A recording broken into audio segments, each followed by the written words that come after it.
Okay, today I thought we'd talk a little bit about changing this vintage step-over clawfoot robot into a 3D printed battery operated robot.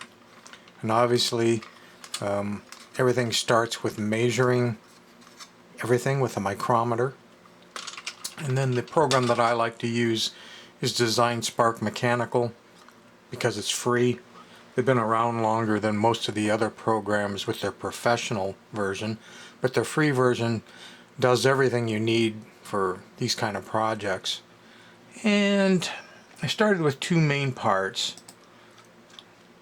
This is going to be the body base. In other words, this part down here and where the legs go in. I decided to make that a separate piece on the 3D printed one where I'll have screw holes where I can then screw this piece into the body. But this piece will hold the motor and the cams, basically all the mechanics that make it walk.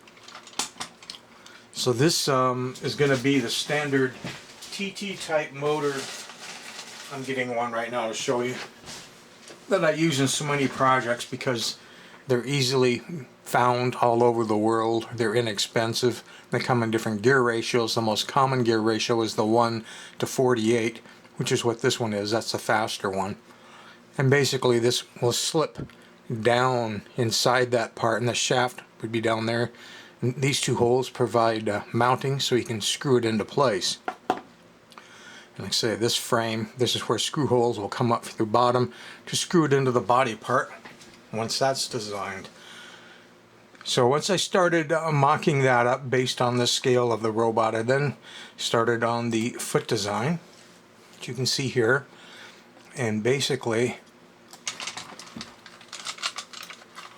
the visual part of the foot, you want to get all of the angles and the details and the slants and the curves and all that good kind of stuff to scale. And the hidden claw foot that's inside that you can't see. And the original part is hollow like that as well. This is where I'm going to run a cam to the motor, and this slot will fit, just like in the wind-up toy, will fit into a slot in the upper part of the body to pivot the leg. So you can see that from all different angles. Okay, so once I have that designed, I'm trying to remember what I wanted to do next. Probably the body. Started mocking up the body.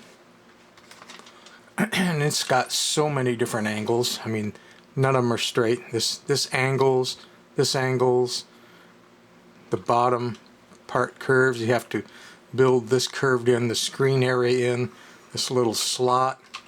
Basically, the only thing that's flat on it is the very top, not counting where the neck's going to be, and the very bottom where it's going to screw into this piece. Even the back is at an angle, and again at another angle going in. In this case, I was going to work in a place to put in the single AA battery in the back. So I can glue a AA battery holder in there. I can put an on-off switch in there. Here's the two holes that will screw into that bottom piece that we looked at where the legs and the motor and everything are. Built the neck into it. I built stump alignments. We'll just call this an alignment circle for the arms, because the arm pieces themselves need to be very clean and look, you know, with that same depth and everything. So we'll get to that. I don't know, I guess we can get to that next. But there is your basic body design. When I 3D printed it, it'll print laying flat on the bed here. I designed everything on the inside so that supports wouldn't be required anywhere, and on the outside tapers everywhere, with the exception of the hole in the top. You can't bridge across the hole, so I will have to put one single ring of supports around the neck hole. Even the back of the battery box will print without any supports. Your printer should be able to bridge that. Not a resin printer, but an FDM printer. So let's go ahead and take a look at the arms. Design one arm, a left arm, and then simply mirror it for the right arm. But basically, What we're talking about is an arm with the same dimensions and all the little details, like the little nubbins down on the bottom of the claws and all that kind of stuff. So I've got all of that detail worked in, and I've got a place where I can bring a post in, because the arms in this case are just free turning. They're not mechanically linked to anything in this toy. So to hold them on, I have what I call the arm support. There's this post, which actually will poke in through the hole from, this is the inside of this thing. I'm going to flip this around so you can see it. Here's the outside. The arm actually sits here and comes down. That represents this large area here, and the arm sits right on that. This post would flip around, poke through this way, and that end of the nubbin glues into the arm. And the length of the shaft is set so that when it's glued, everything will be loose. Shouldn't bind up. And this whole ring section then can glue onto the body and give a nice clean edge, which you wouldn't get otherwise. If I just made it part of the body, it wouldn't be as clean and nice looking. This also gives you the option where you could paint this piece chrome if you wanted, because a lot of vintage robots, this place where the arms enter the body, that's another chrome detail that they like to put on there. I realize it isn't on this plastic one, but the point is it could, because it'll be a separate piece. So then let's move on to the head.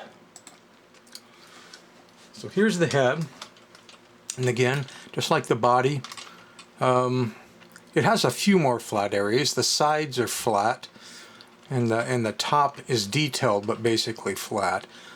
The eyes are inset. See, in this toy, those chrome eyes glue in from the inside.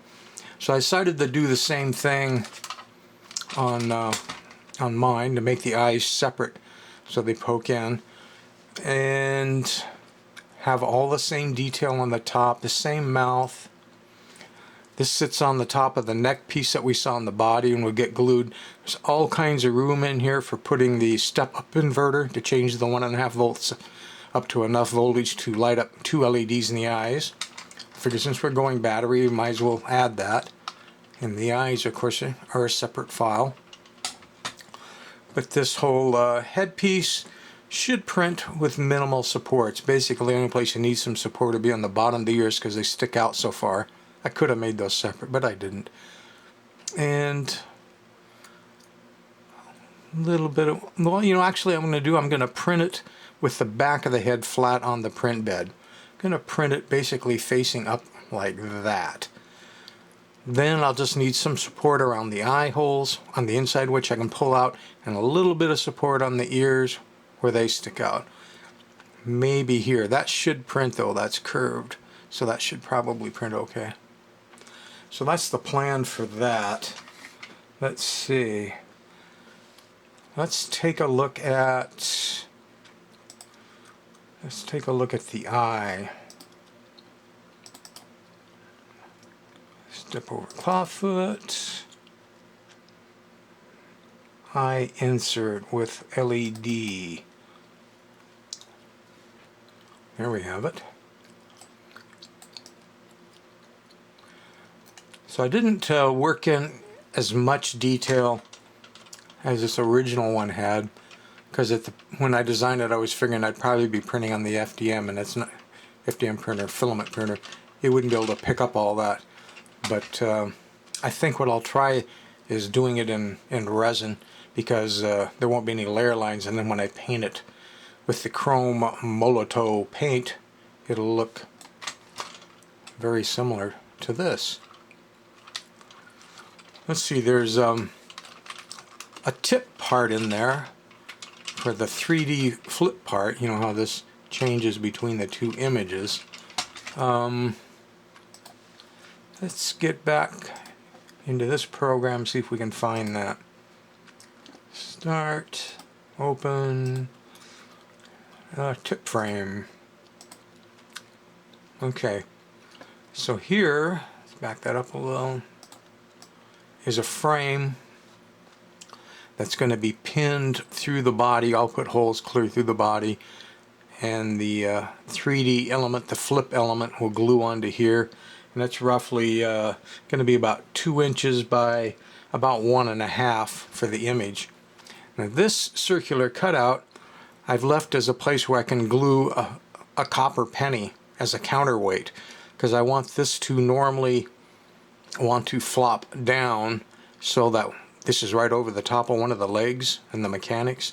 So I want it when the leg is coming up, it'll lift on that and tip this forward. When the leg goes down, it'll tip back.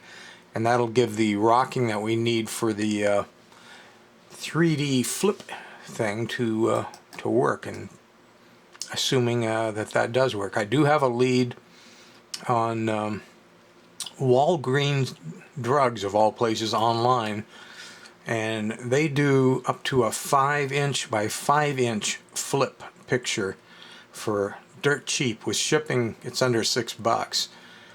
So I'm pursuing that. I don't know how long it would take to get here, and if my first attempt at it will work, because they give you zero information on their website. Basically, you upload 2 pictures. You can't resize on their site, so the pictures have to already be sized of 5 by 5. And since our picture for this project is smaller, I grouped 3 sets of images and 5 by 5, because this is only like 2. I did 2 rows wide, so there's like 6 images on the one 5 by 5. Then you have to have the other 5 by 5, which represents what you want to see when the image flips. So it's just the opposite. It's just different images. We'll see. I'm pursuing that right now. We'll find out how long it takes to come, if there's a learning curve to it, or if it's as simple as I'm thinking it's going to be. It certainly was inexpensive. There were other places online that wanted to do it for big bucks, but the Walgreens.com online with their 3D flip picture seemed to be the cheapest, and it was more than big enough for this particular project. So we'll see. So anyway, there's a heads up. That's the 3D CAD of all of the images involved in the project so far.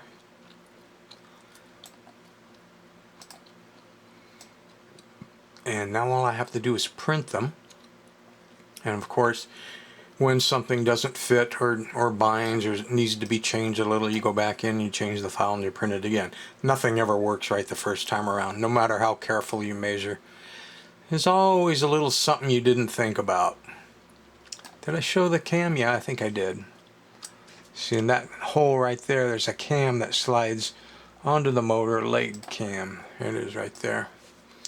In that slot, as you can see, these motors have a D type section to their axles, so that would slide right onto the shaft and one on the other shaft, 180 out of phase, and those go right into the hole in the leg,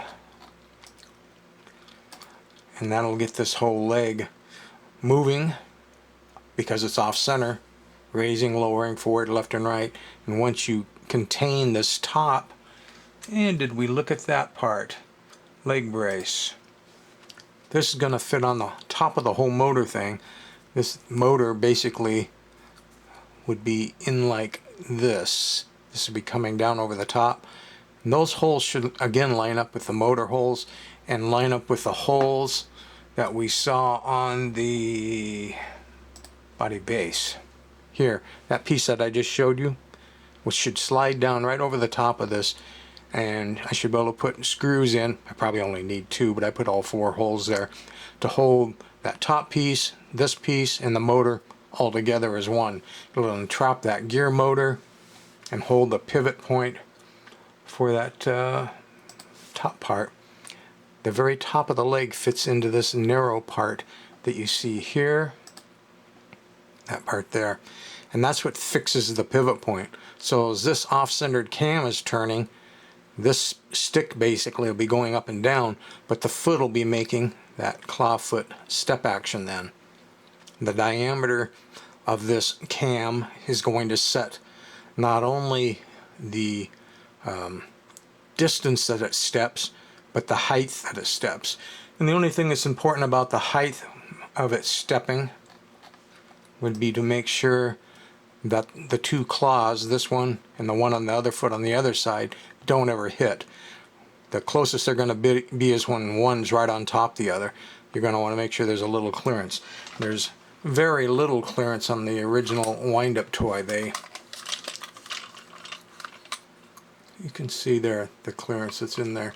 By the time they get to that little nubbin right there, there's maybe an eighth of an inch possibly. So I'll keep you posted on how the 3D printed part's going and what becomes of the 3D flip artwork.